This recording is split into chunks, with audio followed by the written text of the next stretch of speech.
Hello again, Strict Group. Here I am with another Diablo 4 post-launch build video, and this one is called Hammer Time. And as the name suggests, it is hammer time. It is time for that massive hammer to slam the ground and pulverize your foes into dust.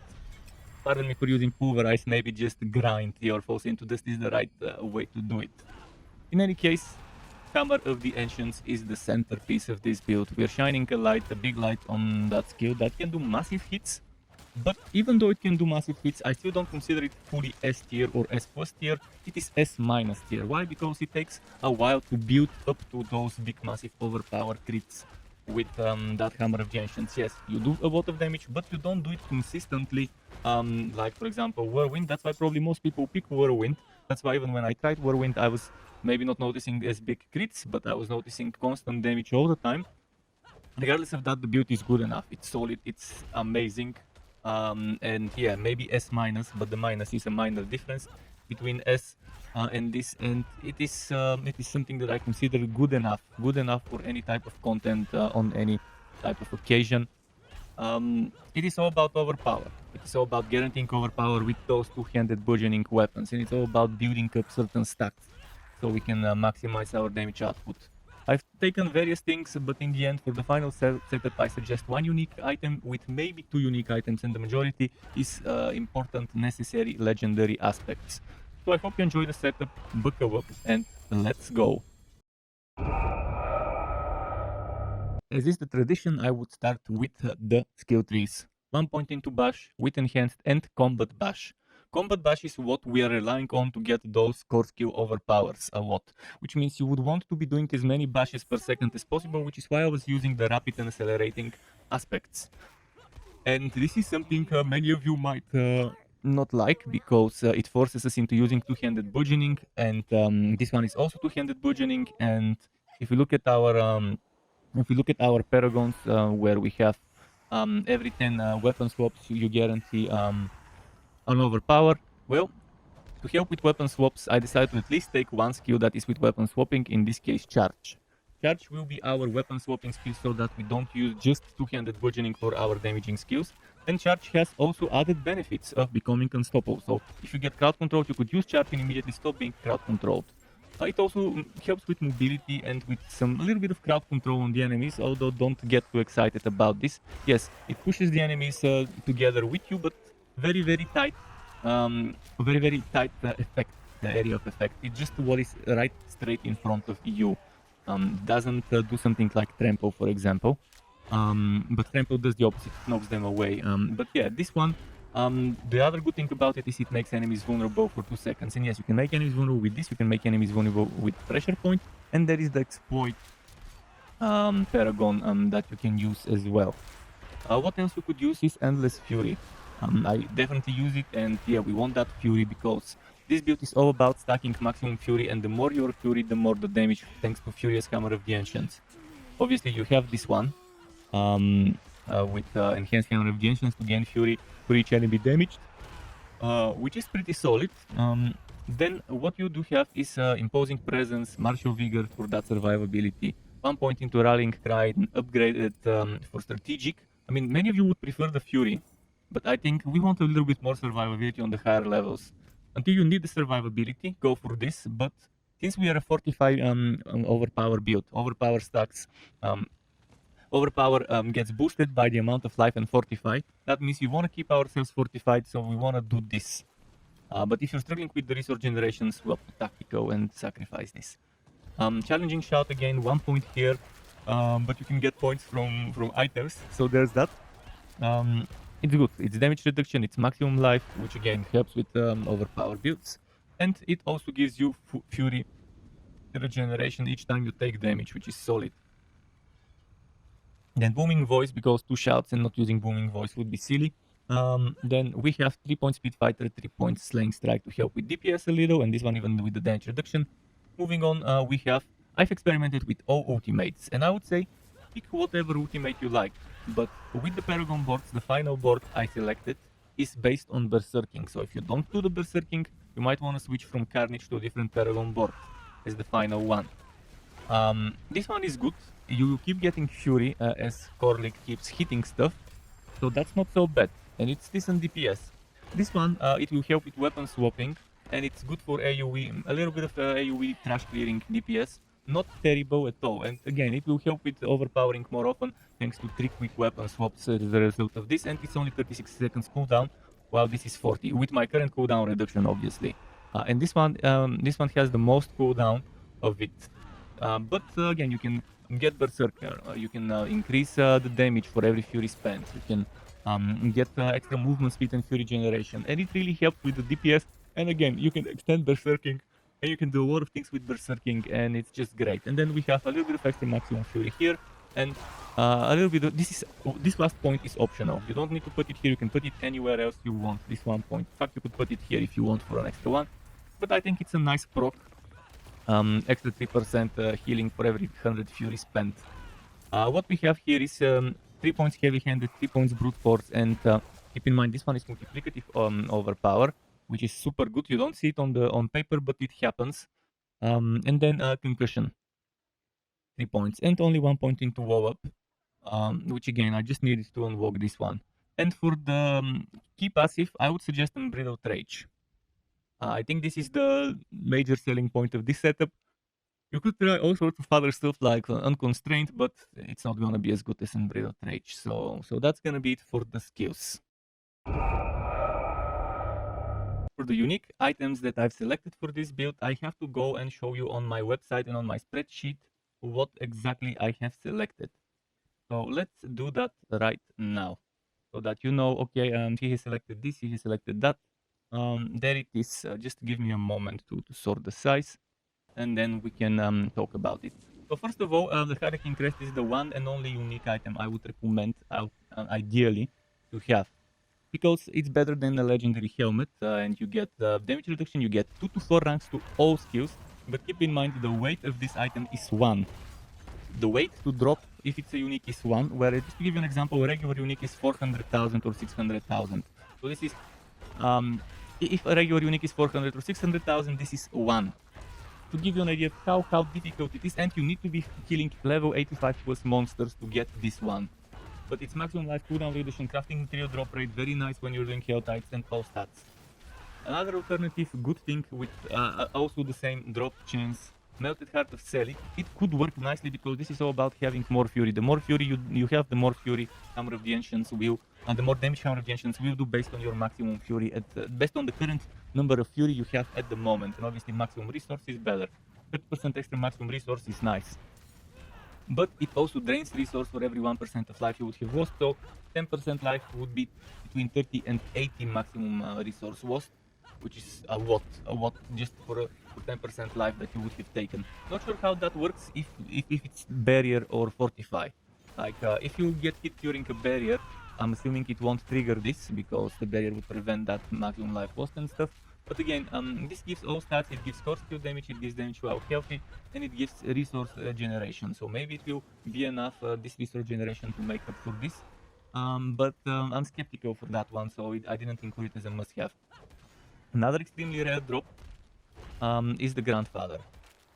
It gives you multiplicative, mind you, 60 to 100% multiplicative crit strike damage. It also gives you regular damage, it gives you maximum life, most stats, and ignores durability loss. So those two here kind of annoying, but okay, it could have been better. But this and the thing is, the other properties on this weapon can roll higher than normal. So the maximum life is probably much more than you could get on an item, and the damage probably much more than you can get on an item. But then another alternative, actually 2 other alternative picks are if you decide to use a unique ring. There are 2 good unique rings that would fit well into this build, Mother's Embrace being one of them, the other one being Ring of Starless Skies.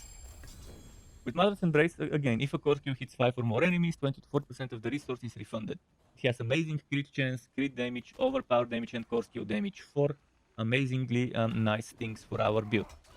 The other one is each consecutive core skill cast reduces the resource cost of your next core skill by 5 to 10% up to a maximum 30%. So the less Fury you spend, the more damage each consecutive hit with Hammer of the Ancients would be, and that would be amazing, especially if you stack that with more cost reduction and Fury generation.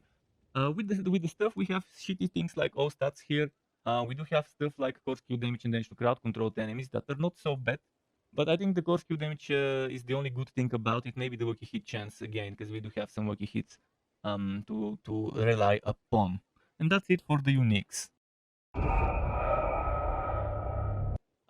There is an interesting list, so whatever I have right now on me is what you would want until you get the Shako, the Harlequin's Crest.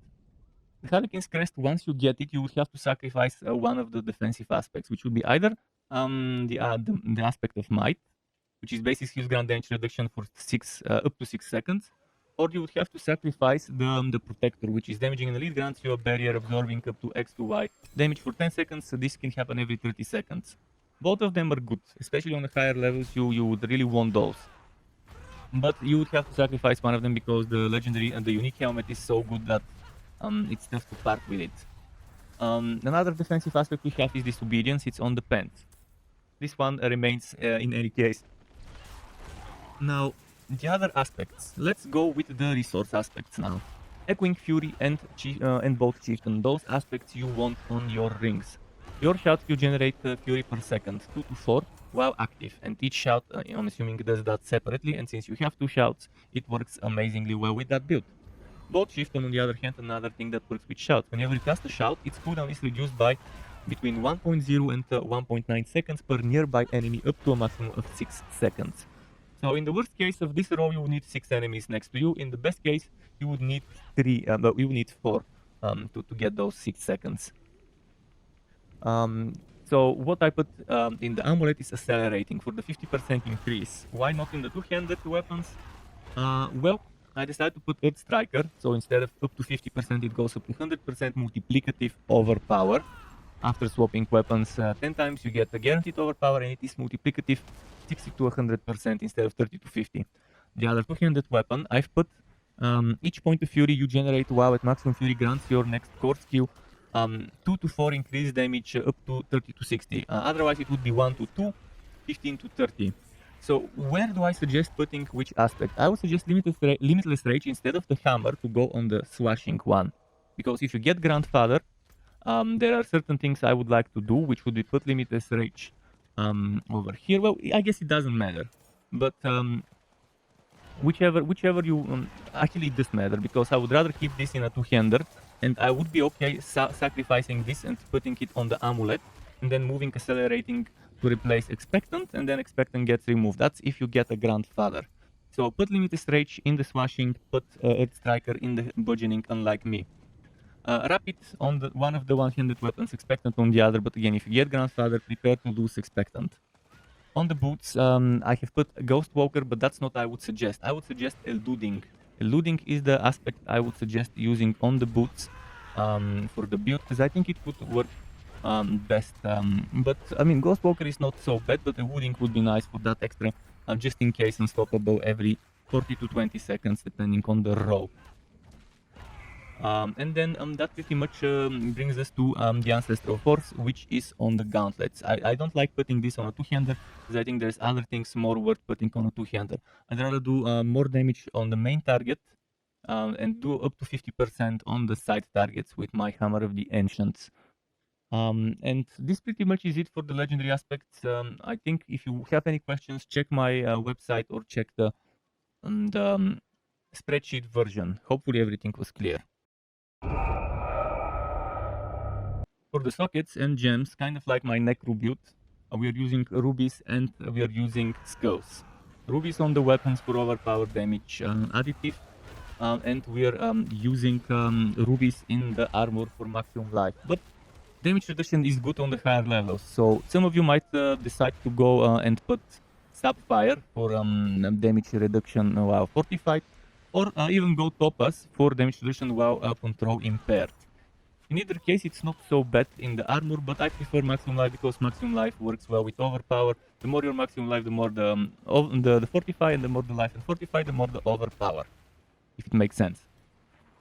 For the accessories armor from skulls, until season 2 when they fix resistances, at that point you would probably want diamonds. And then if you need a certain resistance, remove one of the diamonds and put whatever resistance is needed. But until then, just use armor, it's the safer bet. So I think it would be best, instead of showing you from within the game, to show you outside of the game from my website those things. So if you go on the website version and scroll down, you would see this thing I've prepared. For each slot, Priority 1, 2, 3, 4. So priority 1 means not affix number 1, but highest top tier most important stat. Priority 2 not as important but still very important. Priority 3 okay, not so bad but decent. And just a moment, as I put core stats twice, but this should have been total armor. So just have that in mind. This is total armor, that thing that says core stats over here. But yeah, on the helmet you want cooldown reduction top priority, maximum life, maximum fury second priority. After that you want core stats, which would be strength, dex, willpower, all stats, whatever you want. From the looks of it, you would need 4 items with stats at max level to make up for the Paragon stuff. I guess it depends on how many Paragon boards you take actually. And then total armor over here. For the amulet, cooldown reduction and movement speed are extremely good, especially for this build.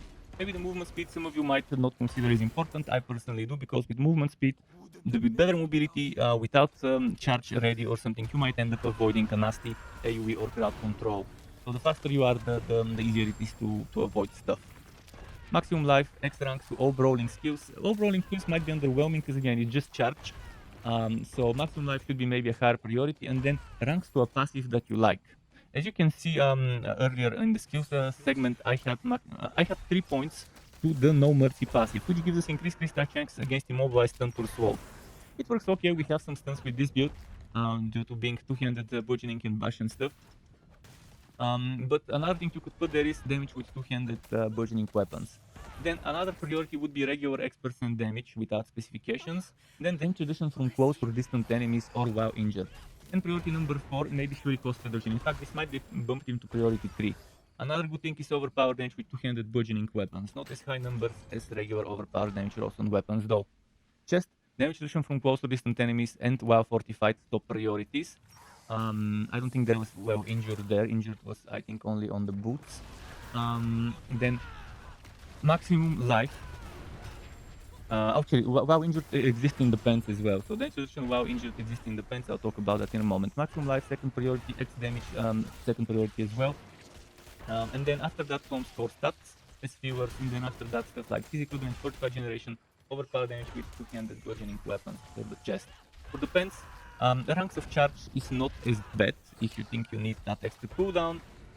But I personally wouldn't take it over damage reduction to close distance while fortified or while injured. After that, you want maximum life at least once, obviously, on this and this. And this, because it's an overpowered build, so maximum life is a little bit more important for such a build than on others. Then damage reduction while injured, I put it here, that's where I put it, okay. And then core stats. And total armor equally important, depending whether you need core stats for your Paragon boards, and then damage reduction, regular one without specifying. Then gloves, Hammer of the Ancient ranks, top tier must have, ideally +3, that gets upgraded to +4 when you get max upgrades on the weapon. Strike chance and overpower damage just as good. And after that you can try and heal with the damage to injured enemies, or 3 strike chance against injured enemies, or even Wacky Hit chance to restore primary restores, or Wacky Hit chance in general. If you have that, you obviously want that. And core stats as healer or chance to heal Wacky Hit is from the bad rolls. It's the least annoying bad roll to get this. If one of the rolls is if you have 2 bad rolls and you have to pick one to remain, maybe this one is not so bad to pick. Then movement speed and fury cost reduction for the boots, top priority. And damage reduction while injured, second priority. Core stats, third, 45, fourth. Ring 1 and 2, overpowered damage, crit chance and maximum fury should be your top 3 things to look for. Ideally, on top of those, you add maximum life. Vulnerable damage is amazing, it scales amazingly well, but I would rather take 3 chance overpower damage and maximum fury and maximum life for this specific build, because maximum life again is more important for this build, and you overpower too. But crit damage, vulnerable damage, damage to close enemies are amazing as well. Damage to stun, sword, crowd control not as good, physical damage not as good, and even worse than that. And Wacky Hit chance again, worth it, but obviously have better choices. Main hand weapon as well as the other weapons, same rules apply to all weapons. Damage to vulnerable enemies and vulnerable damage, they actually right now damage to vulnerable enemies no longer exist, and they combined it with vulnerable damage. So damage to close enemies and overpower damage. Those 3 types of damages are top tier. Crit strike damage, core skill damage, second great, but still amazing. After that comes junk rolls like sword, stunt, crowd control enemies damage, or core stats. Obviously, you wouldn't want core stats on the weapons or this one. You would want to get ideally those 3 things and maybe one of those 2 on the weapon. For the Paragon boards, I have 2 stages. 2 stages of what they should look like. As usual, I'll show you on the website in a moment. But let me quickly tell you what boards and what glyphs I want. For glyphs, I like using Territorial, Crusher, Dominate, Rat, and Exploit. Exploit is the last one I would be leveling and using. But what you could do is you could let me actually show you the the website version, because we have everything in there. So as I said, 2 stages. This is stage 1, which is at 190 Paragon points, which is around level 93 or something. And then this is 218 Paragon points, which again, that's almost all. I've left the last 5 points, so you can take Carnage with those last 5 points if you want, or take something else, up to you. So what do we have at the beginning? At the beginning, you have the Crusher in the starting board, so Strength. And we've taken the maximum life, we've taken this and this eventually, so we can have the Strength. And then we moved on to the Warbringer board, where we want to put Rat for the 4 kill crit damage. For this bonus. This is a good board for Dex. We can get 49 Dex here. And after that, we took Dominate into the Decimator board. We don't take it for the Decimator itself, the same way we don't put points into Warbringer. But we want that overpower as early as possible, and that's 54 willpower. So the maximum amount of willpower you can get near the glyphs. Then we have Territorial in the Bonebreaker. Bonebreaker, it's not amazing, it's not bad, but it's too far away from the glyph, so again, not worth investing into it. Bonebreaker has a lot of good overpower stuff here that we want to take, so keep that in mind. In fact, if we type overpower, you would see there's overpower here as well, and we will be taking that eventually. So here again, Territorial with Dex, this board we have 49 Dex, another 49 Dex board, and then another Dex board with 44. We've already used the 249 Dex boards, and Exploit is here.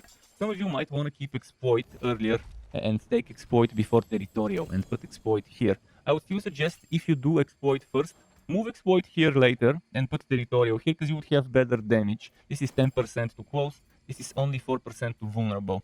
And 10%, yes, this scales a little better than that, but I think 10% here might actually outweigh this one. I haven't confirmed it though. And yes, you take this on the way to that. I think it's better. And this is Berserk related synergies. A lot of good related synergies with Berserk, a lot of overpower stuff. And if we move on to the final setup, what do you take after this first setup? You start filling. As you can see, we filled in with stuff here, we filled in with that overpower here, that damage to elites, and while berserking. We've taken this vulnerable damage here, as you can see. And most of all, you definitely want that maximum fury. Maximum fury as well as fury on kill. I didn't take this fury on kill, so we can have a spare point. I didn't take this maximum life here, but I did take all the maximum fury I can get. And this is 52 fury, which means up to 52 extra % maximum fury, up to 52 maximum %. Let me rephrase it. This is 52 maximum fury, which is 52 extra % of damage to Hammer of the Ancients. So extremely good and useful to do something like this. So I hope it's clear. Again, links to that and that will be on the spreadsheet and on my website. So make sure, if you want to check those out, if you want to look at them in a easy to understand manner where you can zoom in and look ahead at stuff, to check those out. To get notified when I upload more content like this one or other builds and guides for Wooter and not so Wooter games, you can subscribe to my channel and hit that bell button to not miss out on notifications. As well as keep in mind there's something called memberships on YouTube, which lets you be a paying member for my channel to get access to perks such as emotes and badges made by me, as well as the option to get one-on-one tutoring for the very basics of Adobe Photoshop, Premiere and After Effects. And memberships can be cancelled at any time if you no longer wanna be a member. Thanks for watching all the way until the end, Struck Web, keep it cool until next time, and goodbye.